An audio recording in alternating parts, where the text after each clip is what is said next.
Yo llevo años solicitándote una entrevista, pero tú eres una persona tan modesta que siempre quieres estar detrás de las cámaras y de las revistas y de los diarios. Pero nos conocemos hace muchos años, cuando escribía para ti, cuando dirigías Psicología Práctica, luego he escrito para ti muchos años en Yoga en Red y ahora escribo para ti, para tu canal de Yoga en Red. Eso es. ¿Cómo se llamaba la revista en la que escribí? Yoga Yoga Journal. Journal, eso es. Yoga Journal muchos años y ahora Yoga en Red. Y siempre he querido hacerte unas cuantas preguntas. Bueno, Ramiro, es un honor. Por No, Dios. entonces quiero hacerte una primera pregunta que no es fácil. Yo te admiro enormemente como ser humano y como profesional. Pero sé que hay una Pepa que es una yogi, una yogini. Y entonces hoy no te voy a preguntar como ser humano, como profesional, que te conozco también. Voy a preguntarte por tus ideales yogicos, por ti como practicante de yoga, como meditadora. Que me hables un poco, sin pudor falso, de ti como yogi, tus ideales yogicos. Bueno, yo te cuento que, Sí. que descubrí el yoga en buena parte también gracias a ti, como tanta gente, porque en este país muchos son los entrevistadores que he hecho, las entrevistas que he hecho y los entrevistados que me han dicho que empezaron a hacer yoga con libros de Ramiro Cañes. Yo, por mi edad, también me he aproximado mucho a tus libros desde el principio y me encontré con el yoga un poco de casualidad cuando yo estaba dirigiendo Yoga Journal y entonces empecé a practicar. Y la verdad es que desde el primer día el yoga te capta, porque te hace parar, que en principio cuando tienes entre 30 y 40 años parar es muy importante. Exacto. Porque es una época de la vida donde se juntan cantidad de papeles y de compromisos, ¿no? Desde familiares, profesionales y lo de encontrar tiempo para parar y pensar en ti mismo, pues cuesta, ¿no? Cierto. Cuesta.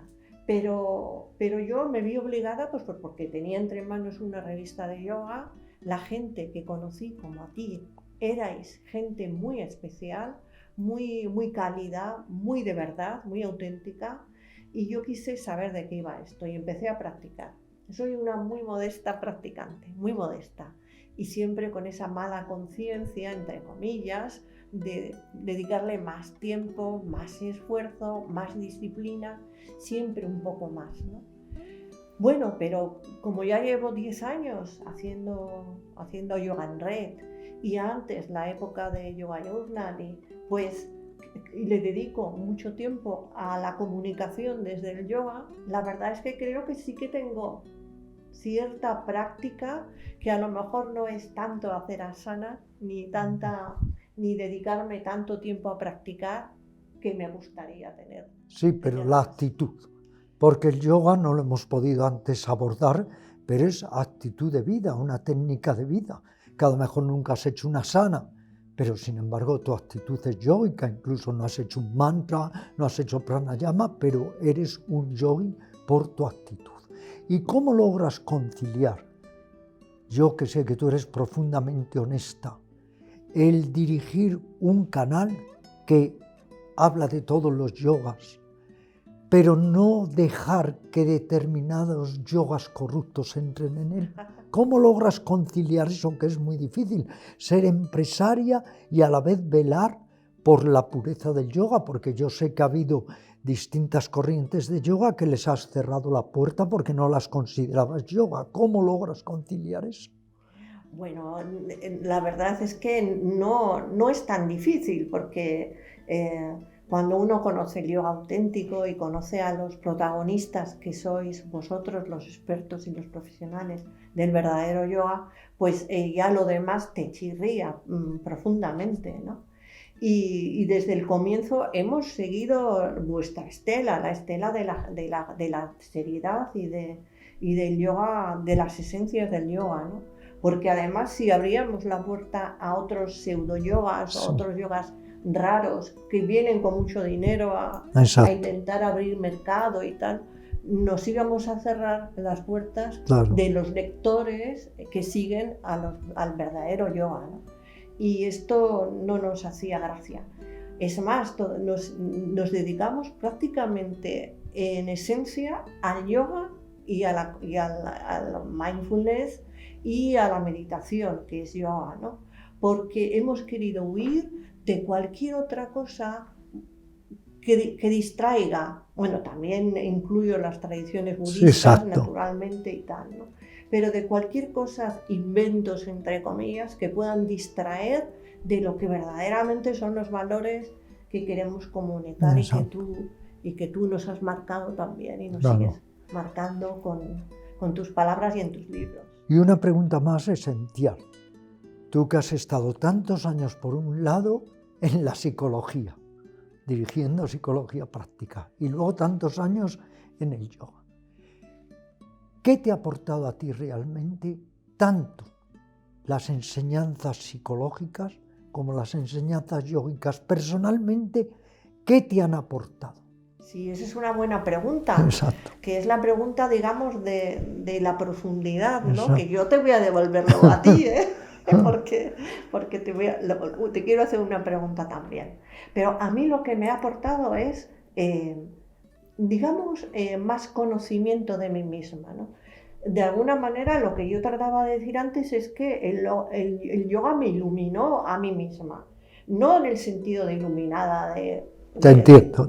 En el sentido de hacer conciencia dentro de mí, ¿no? Porque yo era una mujer volcada en mi profesión, en la familia, en mis asuntos, ¿no? Y el yoga me hizo mirar hacia adentro y encontrarme de alguna manera, o por lo menos buscarme y atraer paz dentro de mí. Que yo también era una señora muy estresada, con problemas de tiroides y no sé qué, estas cosas, ¿no? Y el yoga me sutilmente, sus beneficios llueven, gotean cada día, ¿no? Con las pequeñas o grandes prácticas que hagas y con lo que le dediques, ¿no? Pero sutilmente él te va aportando cosas, ¿no?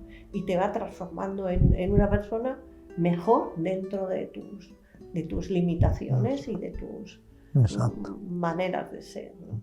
Magnífico, ¿eh? Un vivo ejemplo de que hay que practicar, ¿verdad? Y la actitud, y el ideal, y la motivación. Bueno, muchas gracias, amigo, sobre todo dicho por ti, que tiene, fíjate, qué mérito, ¿no? No. Pero déjame que te haga yo la última pregunta. Y es, ¿cómo te gustaría que se recordara al maestro Ramiro Calle cuando ya no estés aquí? Que no se me recordará. Lo digo sinceramente, mira, me han ofrecido, en esto soy puramente, sincero, me han ofrecido infinidad de fundaciones. No quiero saber nada de fundaciones, hasta Krishnamurti, el hombre más lúcido de su época, estuvo atormentado por sus fundaciones que tenían problemas hasta el último día de su vida. Me han ofrecido abrir toda clase de franquicias con Sadak. No quiero saber nada de eso. Me han preguntado si quiero que hagan algo con mi legado. En absoluto. O sea, esto se lo tengo dicho a Luisa, y Luisa lo sabe muy bien, mi mujer actual, que yo no quiero que se haga nada en este sentido, porque todo lo que es bueno para el ego es muy malo para el ser. Esto lo he aprendido ya muy bien. Y yo no me creo absolutamente nada. O sea, yo sé que te toca jugar un papel, que es mejor jugar un papel positivo y constructivo que destructivo, pero que no hay que creerse nunca al protagonista, ni el papel, ni el ego. Así que si muero, que será posible, muy posible, mucho antes que tú y que Luisa, pues lo que pido es que os olvidéis de mí, vamos. La atadura es el ego. Luego todo lo que nos ayude a liberarnos del ego, desde luego, y estaré súper encantado, ya que hablábamos antes de la muerte, al pasar esa barrera, poder fundirme con la esencia de todos mis seres queridos y de mi gatito, que lamentablemente Emil ha muerto y que para mí era mi gran camarada, mi gran ser, y también fundirme con él. O sea, lo que le dijo un maestro a su discípulo cuando el maestro iba a morir. Nos echaremos de menos tú y yo, pero no dejemos que sea demasiado, porque en realidad ningún principio, ningún fin tienen lugar y siempre estamos en el uno. Y cuando uno está en el uno, todo lo demás sobra. Luego no tengo pretensiones en ese sentido. Es verdad. Al revés, estos últimos años, cuánto he tenido que guerrear, incluso con mis más íntimos amigos, porque están empeñados en convertir el centro de yoga en un museo, un largo, etcétera. Pero todo eso, ¿qué es? Es que todo eso es absurdo, vamos. El maestro es la enseñanza, no olvidemos esto. Ninguno somos maestros. El maestro es la enseñanza. Y cuando Buda iba a morir, sus discípulos llorosos le dijeron, nombra un sucesor. Y dijo él, ¿pero a quién voy a nombrar? El sucesor es la enseñanza, el Dharma. La enseñanza está en tus libros y en el corazón de todos tus amigos. Y yo no he hecho otra cosa que difundir. Soy un intermediario gnóstico, como decía Jung. He recibido enseñanzas y las he dado. Recibí el gran regalo del yoga y lo he pasado a los demás. Pero en realidad eso es todo. Todo el valor es la enseñanza. Es todo y es mucho, Ramiro. Pues muchas gracias siempre a ti. Que sigas tan guapa y trabajando tanto. Muchas gracias.